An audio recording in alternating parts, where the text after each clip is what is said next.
Individuato l'autore della tentata rapina alle poste di Fagarè della Battaglia, non un delinquente gionato alle forze dell'ordine, ma un ex operaio di 52 anni senza lavoro e travolto dai debiti. Oggi anche nella Marca lo sciopero delle maestre col diploma magistrale contro l'esclusione delle graduatorie sancita dal Consiglio di Stato, rabbia al presidio regionale. Allerta maltempo anche nella Marca, Vittorio Veneto ha attivato il centro operativo di protezione civile, timore per il sistema fognario e la possibilità di frane. Un incendio la scorsa notte in un'abitazione del quartiere di San Giuseppe di Treviso ha causato danni ingenti, le fiamme partite da un guasto dell'impianto fotovoltaico, paura tra i residenti. Corsa a Casugana, sempre più vicino l'accordo tra Lega e Forza Italia per Mario Conte, ma continua l'incognita Giuntilini che non scarta un possibile Manildo bis. È un democristiano, dice, se si smarca dalla sinistra può vincere. Rientro in classe oggi per bambini e studenti, positivo l'esordio nel nuovo hub degli autobus della MoMA La Madonnina, ma il vero esame da superare sarà quello di domani. Lo spirito e i valori delle penne nere, protagonisti di 60 componimenti letterari arrivati alla giuria del concorso Parole attorno al fuoco, storie di alpini giunte da ogni parte d'Italia e premiate a Vittorio Veneto. Telespettatori di Antena 3, buonasera, ben ritrovati, l'edizione trevigiana dei nostri telegiornali che si apre con la cronaca. Lo ricorderete, la tentata rapina la settimana scorsa alle poste di Fagarè della Battaglia, con un uomo armato in fuga. Ebbene, è stato individuato, identificato l'autore di quell'assalto in posta, non è un pregiudicato noto alle forze dell'ordine, anzi è un 52enne di Ponte di Piave con una drammatica storia di crisi alle spalle. Disoccupato da tempo, indebitato con diverse finanziarie, disperato, tanto da improvvisarsi lo scorso 28 dicembre, rapinatore con tutti i passi falsi e le ingenuità di uno che il bandito non lo ha mai fatto prima. Ci sono voluti dunque pochi giorni ai carabinieri della stazione di San Biagio di Callalta per individuare il responsabile della tentata rapina all'ufficio postale di Fagarè.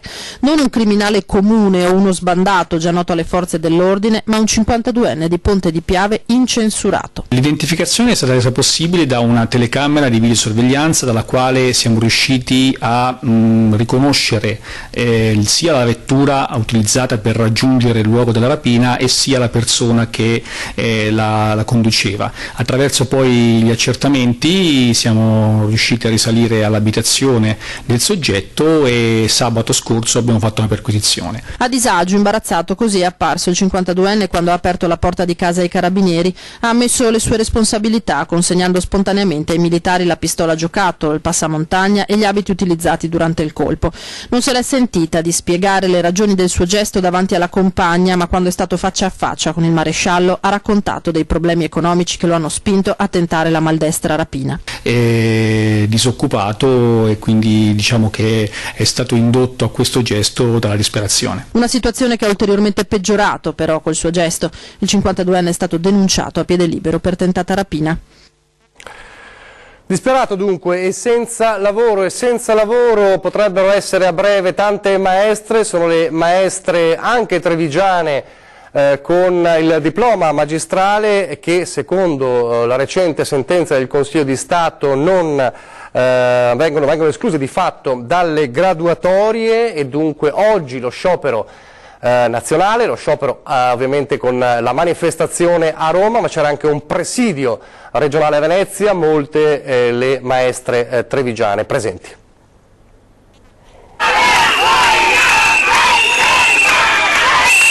Maestre in protesta sotto la sede dell'ufficio scolastico regionale contro la sentenza del Consiglio di Stato che ha escluso dalle graduatorie a esaurimento i docenti col diploma magistrale.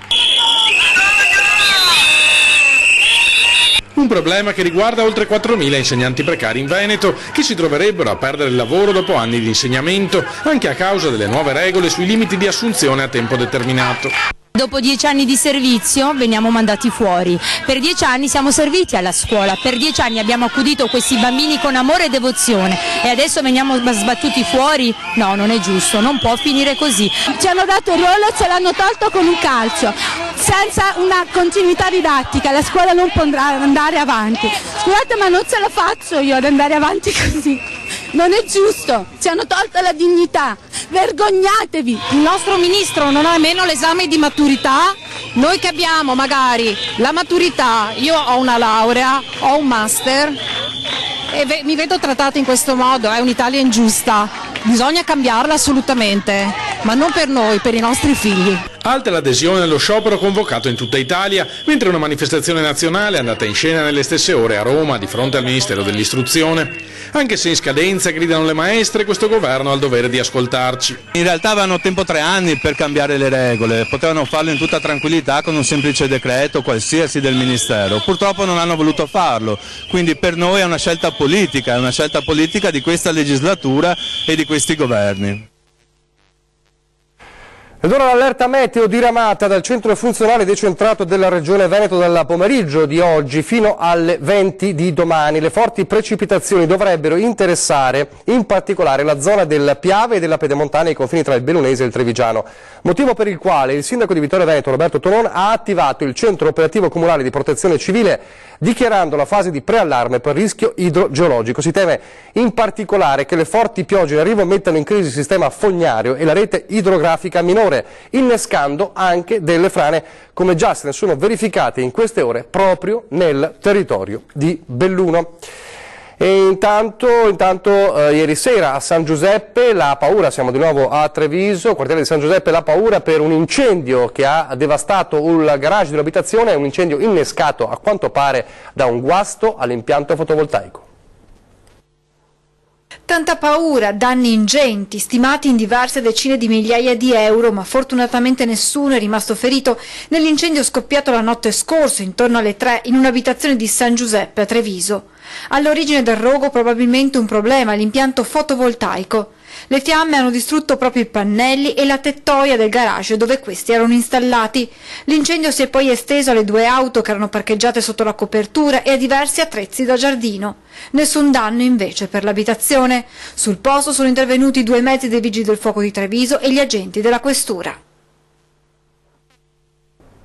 A Casale sul Sile invece ieri una tragedia sfiorata per l'insano gesto di un uomo. Strage sfiorata a Casale sul Sile dove un 54enne ha preso 2 bombole del gas con l'intenzione di far esplodere la propria abitazione.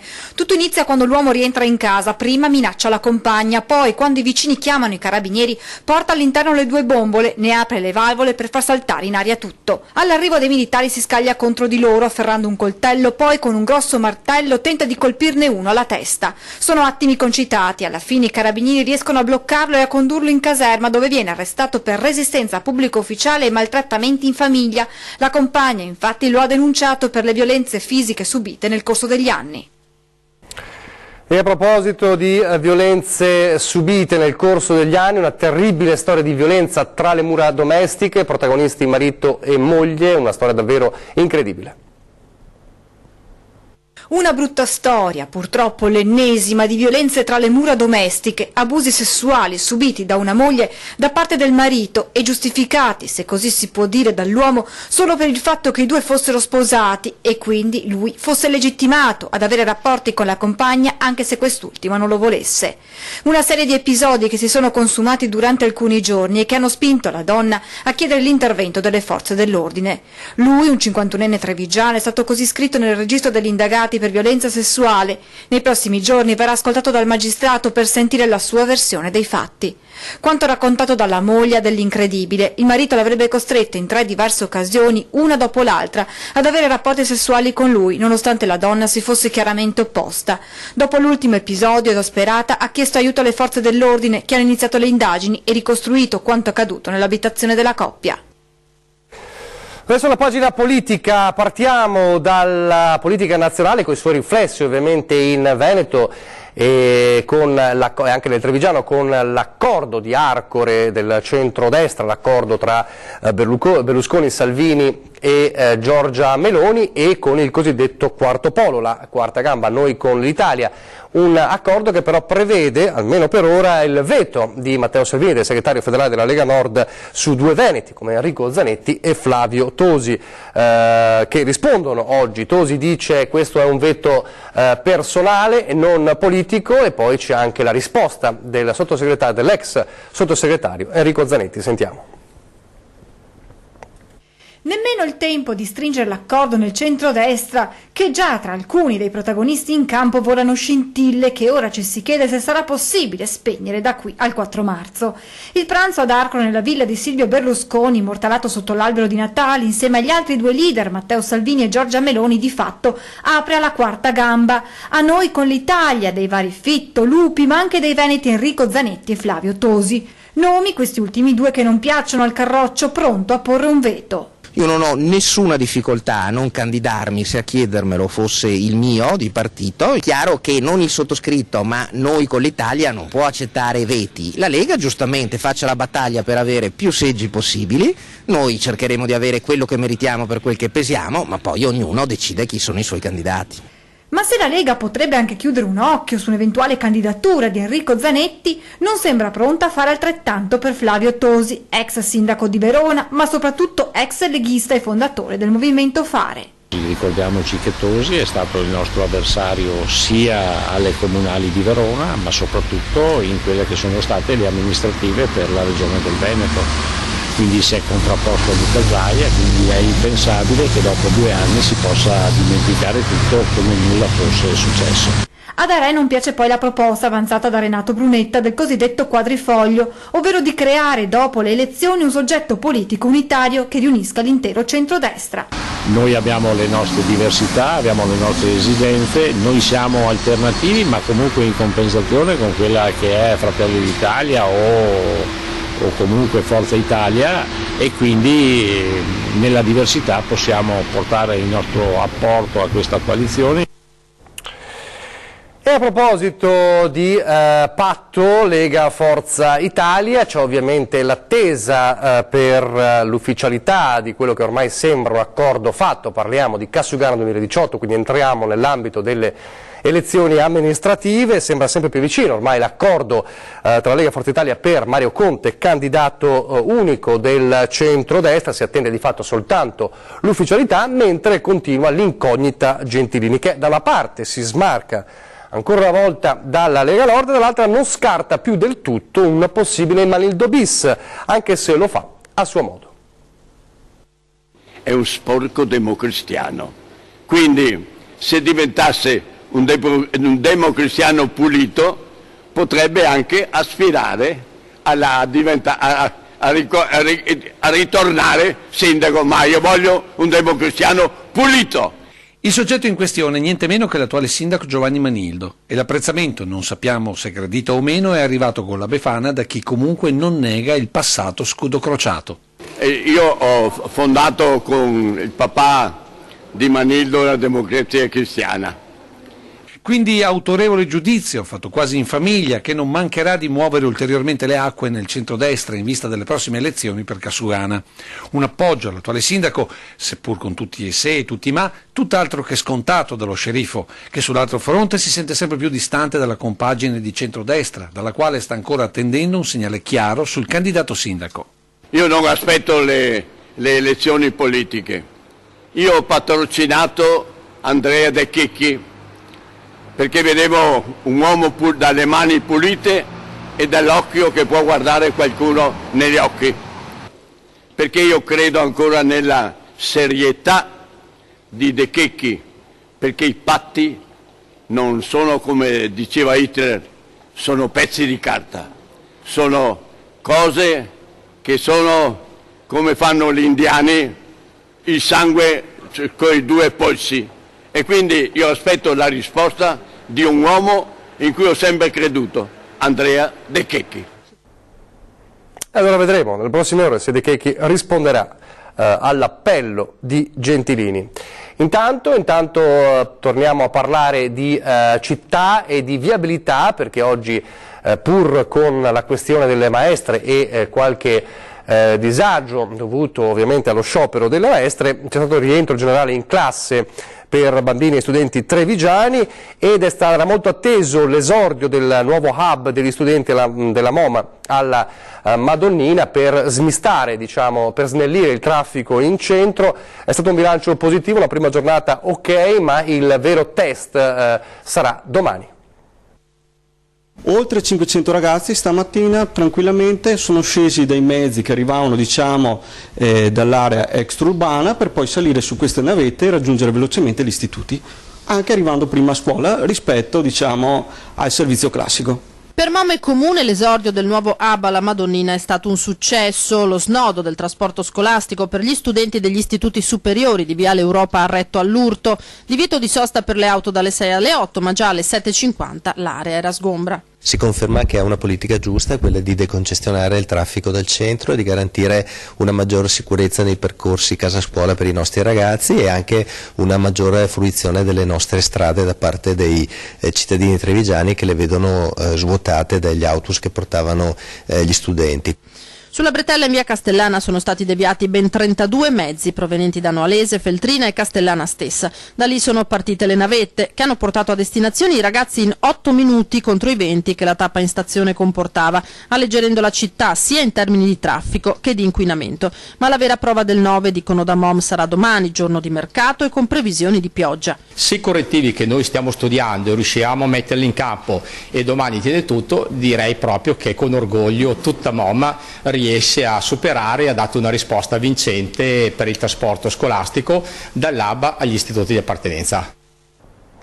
Allora vedremo come andrà domani. Intanto una polemica che riguarda Santa Maria dei Battuti ha innescato lo sdegno dei passanti, la demolizione di questa mattina dell'albero di Natale di Piazzetta Battuti a Treviso. Il pino donato dalla lista per Treviso a sfondo educativo per l'abbattimento di tutte le divisioni, lo ricorderete, a Natale è stato letteralmente, questa volta sì, abbattuto sul luogo a colpi di motosega, mentre alcuni cittadini chiedevano ci fosse almeno un tentativo di salvarlo piantandolo in uno dei parchi comunali. Una polemica che si è trasferita sui social, è diventata subito politica con l'accusa alla giunta di scarsa sensibilità ecologista. E a proposito di polemiche che sono sbarcate anche sui social, non accenna a placarsi la guerra a distanza tra l'assessore Ofelio Michelane e il consigliere comunale Davide Acampola sull'utilizzo delle salette per le minoranze a Cassugana. L'accusa: sfruttamento di strutture pubbliche a fini elettorali. È già guerra su tutti i fronti mediatici tra le diverse anime politiche trevigiane in corsa per Cassugana, soprattutto sui social dove si registrano già i primi attacchi, anche se la corsa per le elezioni di sindaco e governo di Treviso è ancora lunga. E questo post di Per Treviso, ovvero la lista dell'assessore Ofelio Michelane, è solo un esempio di ciò che ci aspetta per i prossimi mesi.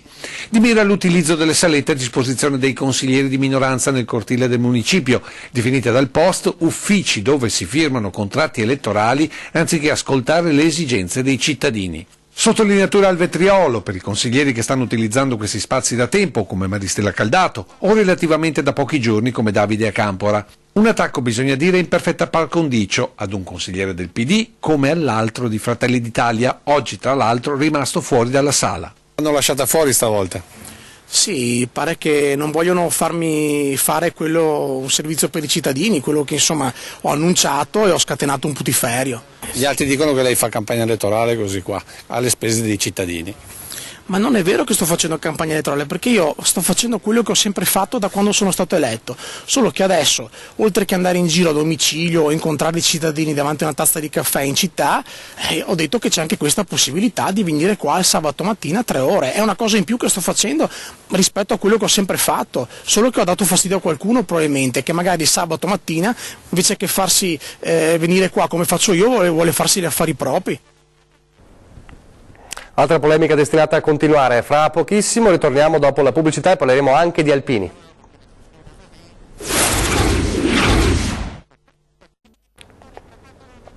Rieccoci in studio, telegiornale di Treviso. Si è conclusa venerdì scorso a Marcon la staffetta dell'acqua, il progetto di Piave Servizi che ha coinvolto tutti i 39 comuni soci nel passaggio dalle colline di Vittorio Veneto al cuore della pianura veneziana di una bottiglia di acqua raccolta direttamente dalla sorgente Belvedere. Il motto dell'iniziativa "L'Unione fa la forza" si è concretizzato in un vero e proprio lavoro di squadra. Le amministrazioni comunali hanno reclutato società sportive, gruppi, associazioni, volontari ingaggiati da ciascun comune. Insieme ai sindaci e assessori hanno trasportato tappa per tappa, come vediamo in queste immagini, la bottiglia testimone per oltre 300 chilometri percorsi in poco più di 30 ore complessive, per ricordare l'importanza di condurre uno stile di vita sano ispirato allo sport e anche l'importanza dell'acqua, del valore del bene dell'acqua.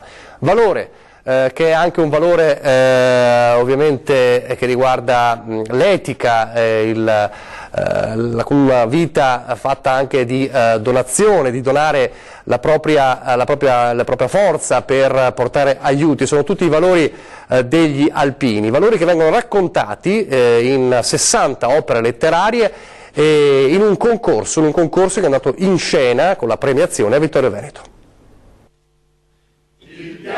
Lo spirito e i valori delle penne nere, protagonisti di 60 componimenti letterari, arrivati alla giuria del concorso Racconti attorno al fuoco. Storie giunte da ogni parte d'Italia e premiate a Vittorio Veneto davanti a 300 spettatori, anche e soprattutto persone che non appartengono al corpo degli alpini. Parole attorno al fuoco è un esempio di come noi vogliamo uscire, vogliamo manifestare quella che è la nostra disponibilità ad accettare, ad accogliere racconti di chi magari l'associazione non la conosce, non conosce l'alpinità, però è interessato a venire in mezzo a noi. La soddisfazione grande è quando alla premiazione vedi queste sale riempite di gente che viene a vedere, che viene a ascoltare i racconti. Il primo premio è andato a Giorgio Visentin e al suo racconto Solo per amore, la storia di un ragazzo che dopo una delusione d'amore parte per il fronte, un gesto irrazionale che sfocia in una lettera indirizzata alla fidanzata, che strappa però prima di spedire, non volendolo incolpare dell'eventuale sua morte. Questa emozione la porterò assieme a tante altre che ho avuto questi anni militando negli alpini, a cominciare dalla mia partecipazione a Rossos, all'operazione Sorriso. Racconti attorno al fuoco rientra tra i tanti appuntamenti in calendario di Aspettando il raduno Triveneto, in programma in giugno a Vittorio Veneto. Cominciamo con storia, cultura, memoria, la nostra montagna, gli eroi, ricordiamo in questo anno del centenario. Ringraziamo per le immagini della serata Tenda TV. C'è solo il tempo adesso per ricordarvi una serata ricca su Antenna 3 a partire da 20:10, fra pochissimo. Il titolo della puntata: Elezioni, sfida a 3, e in studio con Ferdinando Marino ci sono Alberto Villanova, consigliere regionale della Lega Nord, e Silvano Piazza del Partito Democratico. E poi poco dopo Ring torna a Ring, prima puntata del 2018 alle 21:15. Titolo della puntata: Veti incrociati. Ovviamente si partirà, sotto i riflettori c'è l'accordo di Arcore, tutti i riflessi nel nord-est, Veneto e anche Friuli, Venezia, Giulia.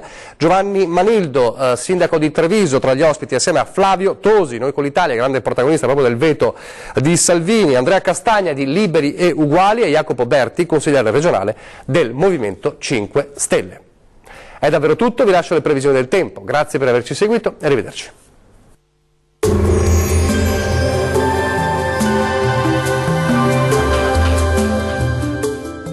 Vacilfrutta, Adriatica, la Valle dei Sapori, un nuovo mondo alimentare. Avacil di Breda, Treviso. Ben ritrovati al meteo di Antenna 3. Condizioni di maltempo diffuso sulle nostre regioni con possibili fenomeni anche violenti. Vediamo insieme il dettaglio di martedì 9 gennaio. Sul Veneto piogge diffuse, anche moderate, possibili un po' su tutti i settori, più spazi soleggiati sulle province meridionali, sia pure con qualche foschia e nubi basse. Migliorerà entro seranotte. Diamo ora uno sguardo all'andamento delle temperature. Le massime saranno comprese tra 10 e 15 gradi, valori minimi tra 6 e 10 gradi circa.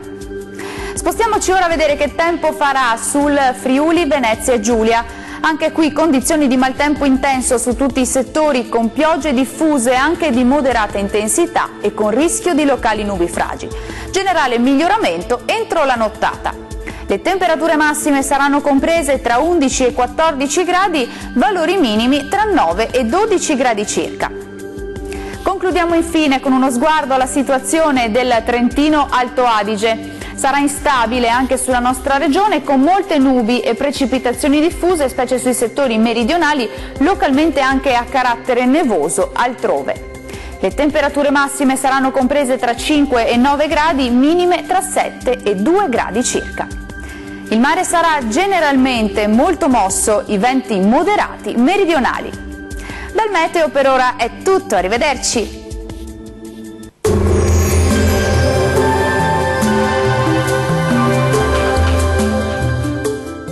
Vacilfrutta, Adriatica, la Valle dei Sapori, un nuovo mondo alimentare. Avacil di Breda, Treviso.